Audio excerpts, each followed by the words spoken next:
Hello again. Have the door closed. We'll see if the cats freak out. Chip wasn't here, but he's out there. The door's closed because the kiddo is watching videos, so we'll see if he comes in here and demands anything of me either. So I have been sewing. I have not been sewing that shirt, that blouse pattern I've been working on this year. I have ever had ideas to make it more complex, but hopefully I will get to that soon. Although I'm going to the point where I really need to stop doll sewing for a little while and start Halloween sewing. But I had all the doll ideas to work through. I showed you this one last week, and I said I'd made this kimono, this yukata kimono, for a different doll, and it didn't quite fit her. And that was this doll. You see, I used the same cloth that I used for the obi to make this dress.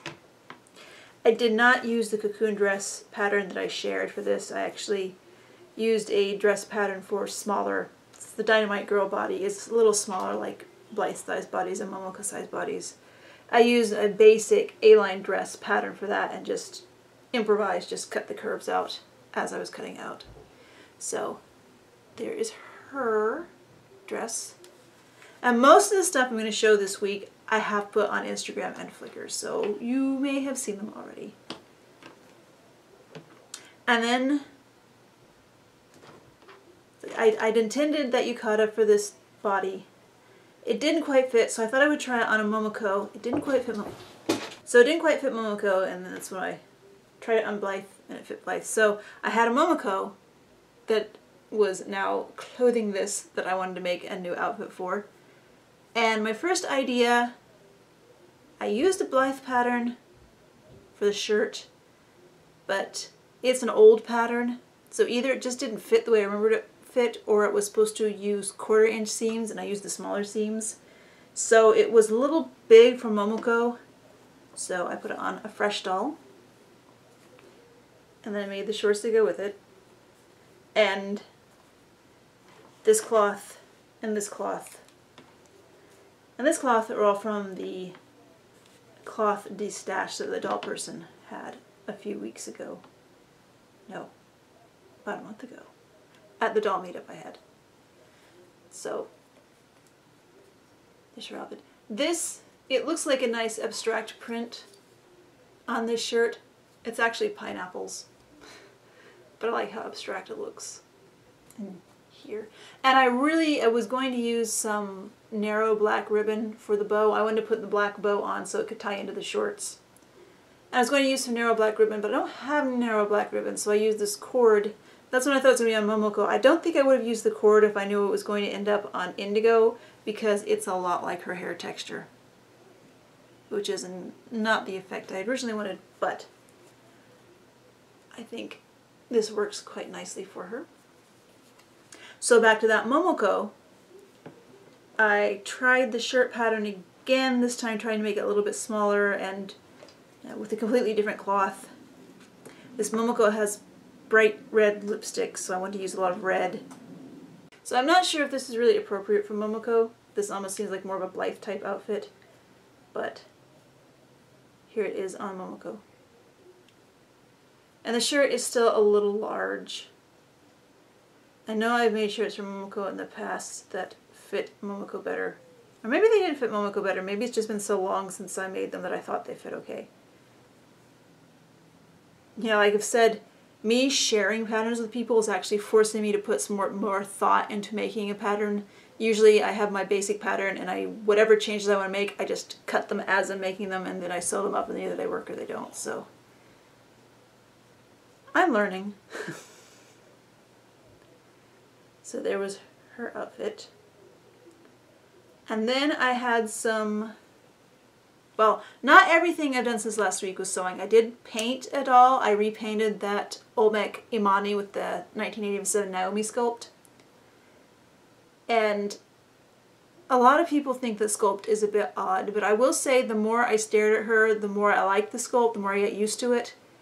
I even got used to her original paint, but it wasn't very well done paint, so I wanted to repaint her. I'm not entirely happy with how her eyes turned out, but she is still growing on me and think she looks better. And then I wanted to make an outfit for her, too. And there was some cloth I got in one of the thrift store cloth grab bags. I think I got this when everyone was over for the doll show in May. And I wanted to make a doll suit out of it, and I did. And it's this. This jacket pattern is created from one of the, back in the late 90s, about 20 years ago, when I first had the idea. Everything's covered with cat hair. When I first had the idea to scan the pattern piece guides inside a commercially made pattern and enlarge those to fit Barbies, that's where this pattern comes from. Although there are changes. This is not straight off of that pattern. I had to make the sleeves wider and make various bits wider, but it's still the basis for this pattern. So I'm not sure if I would ever share this pattern because it's so close to a commercial pattern, sort of, even though the commercial pattern was never intended for doll use. And there's lint in her hair. But I have made changes, and to share I would have to add significant amounts of seam allowance too. So I have no shortage of things I would like to share eventually for patterns, so we'll see. Anyway, I also obviously curled her hair, just on straws really fast. That's why they're big curls and not a lot of them. And I repainted her. And I do like her. Tiffy said that this head sculpt has a little bit of a gem feel to it.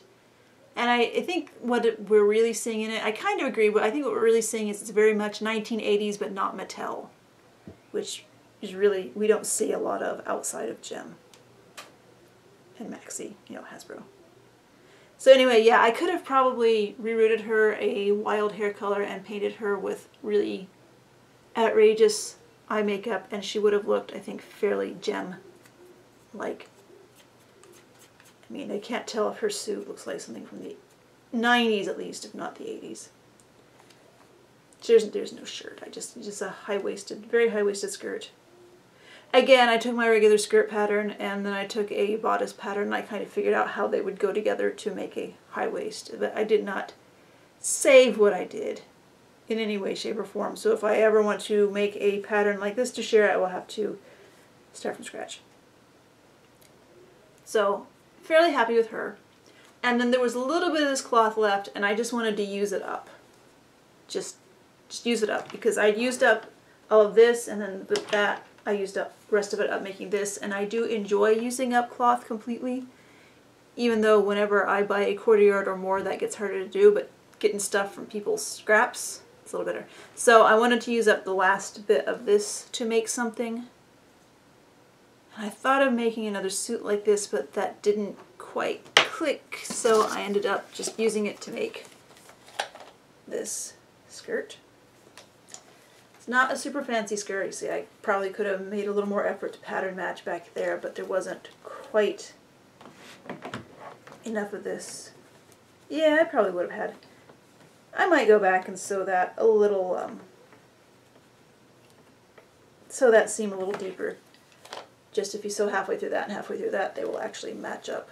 I think there might be enough room, but I just wanted to get it done and use up the rest of that cloth, and to that end, that worked. And then one of the dolls Flo sent months ago was a Calico Lassie doll, which was a doll that you could get from ordering off the back of a Kellogg cereal box in the early 60s. A lot of people call her kind of Ellie Mae, since she had that whole rural calico aesthetic. So Flo had sent me one whose hair was fried. It wasn't really knotted up, it was just super dry. So I brushed it out and I put oils in it. And so I got it all straightened. And she originally had like a couple banana curls and curly bangs, but that wasn't quite the look I wanted for her. So I finally got her hair.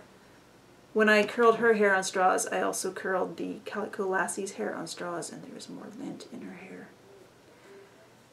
And so I got that done, and okay. On Saturday, I cut this suit out, and I sat down at the sewing machine, and I turned the light on, which the light is a button here. It is not connected with turning the whole machine on or off. It's actually on its own. There's these plugs on the side because this machine can go into a sewing table. And I turned the light on, and I got the cloth under the presser foot, and I lowered it, and I pressed on the control pedal, and nothing happened. Not a buzz, not anything. So I got the multi-tester and I tested the plug, and there was absolutely no current going through it. And so I figured I'd have to take the foot controller apart to see what was going on inside. But as soon as I picked the foot controller up, I saw that there's the 2 wires leading to and from it, and 1 wire was just broken. You could see the copper inside. It's like, oh yeah, that would be why it wasn't working, and wow, it's probably a good thing I didn't like electrocute anything before then. So I knew, I had a good idea what would need to be done to fix it. It's just opening the foot control was trickier than I thought it would be. But husband's attitude was, when he got home from work, I asked if he could help figure out how to open it, and his attitude was, well, it's already broken, either we're going to fix it or we're going to order a new one. So he used that attitude and got it open just enough that I could fix, rewire it, pull the wire in past the broken part and split it and strip it and rewire it. So I was, unable to use my sewing machine for, it turned out maybe an hour, but it was a weird time not knowing if I would have to order a new part or what. But so, and then I was able to finish this that evening. So that was my, not as bad as I thought it would be occurrence. But the reason that I bring that up is because I thought I had these 2 dolls that I wanted to dress and I wouldn't be able to sew for them, so fine, I would get into my doll clothes trunk and start dressing them. There was nothing that was quite working for her, so I concentrated on trying to dress the Calico Lassie, and I pulled out one of the bodysuits I made for Curvy Size that I shared the pattern for. And since the Calico Lassie is basically a Tammy knockoff but bigger, so this Curvy Size bodysuit actually fits her pretty well. The sleeves are slightly long, but overall around and up and down it fits her fine. So I had that on her, and then husband came home and we fixed the sewing machine, and so I was able to sew. So I decided to leave the bodysuit on her, but just initially I thought I would make a sort of retro skirt, something very 50s or 60s, maybe a big circle skirt, out of this calico patchwork print, small scale, that Queen of Squid sent. But I don't know, what I did with her hair wasn't really, it was a little more the Biba end of the 1960s instead of the Beverly Hillbillies end of the 1960s. And it's just something about this doll I looked at and she was making me think of the early 80s, even though she's not at all. And this calico print was also early 80s. But anyway, so I made these baggy kind of 80s style pants for her. Again, I just took a regular pants pattern that I thought would be big enough to fit this doll and just improvised on tilting out the top to make it so I could pleat it and gather it to the waistband.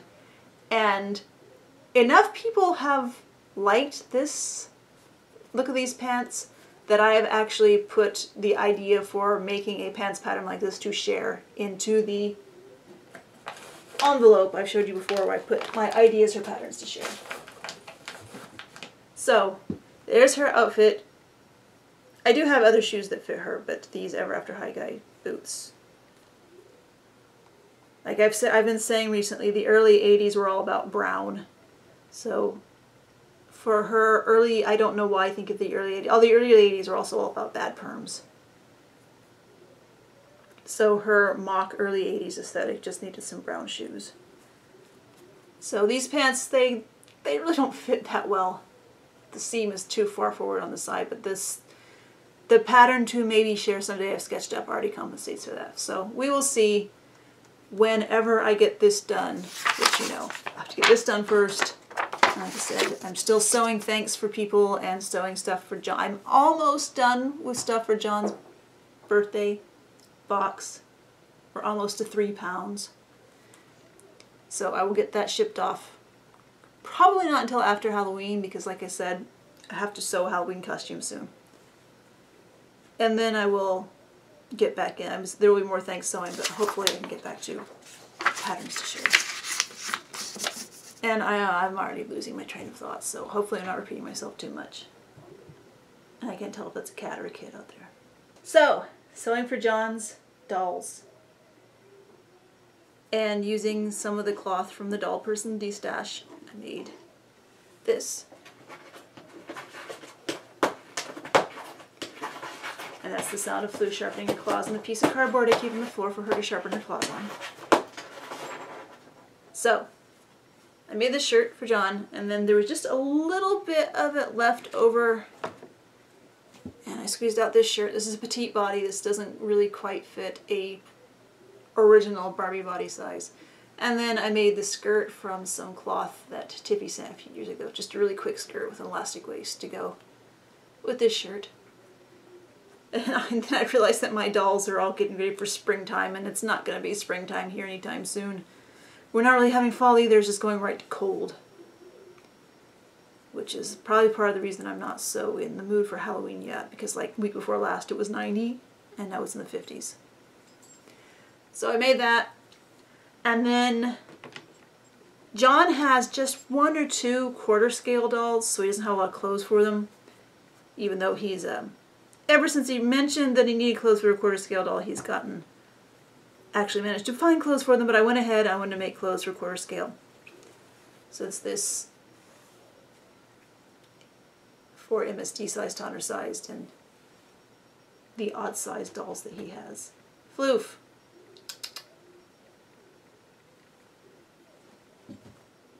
In or out, Floof. So this is some cloth that Queen of Squid sent a while ago. She sent me 2 related bunny prints. This was a smaller amount, so I went ahead and used up the rest of this. Floof, what are you doing? To make this dress. And then this cardigan was from Angarographied on Etsy a while ago. And where did her necklace go? Come on. This doll has been wearing this necklace and these tights for quite a while. Just, I guess those are... Well, the necklace is her aesthetic. The tights are just to protect her painted legs from shoes. So, I made that dress. And that is everything that I've done since last Wednesday. I don't know if I'm going to spend the rest of today making more doll clothes for the thanks. Like, there's a few more pieces I want to make for Michaela, and I have an idea for one more thing for John, which should about fill the box weight. And but I also really need to take time away from doll clothes to sew for the child's Halloween costume. He wants to be a scientist from the Half-Life series. So I bought a slightly stained, so really cheap thrift store blue shirt that I need to cut down into his size. And I found the right kind of blue and red striped tie, and I bought a big white sheet that I can turn into a lab coat. So the lab coat is going to be my big project that I really, really, really should get to work on, because it's 2 weeks till Halloween. So I may or may not have much doll stuff to share next week, but if I don't have doll stuff, and what are you doing, Floof? She's just rolling around in the sunshine. In a slightly scary way. So I mean, maybe I'll have a Halloween costume to share. Or not. We'll know next week. Oh! Sale stuff! I got some little dinosaurs and things on eBay. The eBay user's seller name is Dolls Ahoy. And searching pastel dinosaur or pastel crab, or... I also put the Halloween girl up. The girl in the pumpkin. Should find it. But, normally what I sell on eBay is tabletop gaming stuff. And one of these board games can weigh 3, 4, 5 pounds easily. And because it's so big and bulky, I have set my eBay so that it will not ship out of the US. Because I just don't want to deal with people who can't deal with how expensive that is. I know I'm being non-confrontational. The problem is, I thought I could go to the individual auctions and say, never mind, never mind that for this particular auction.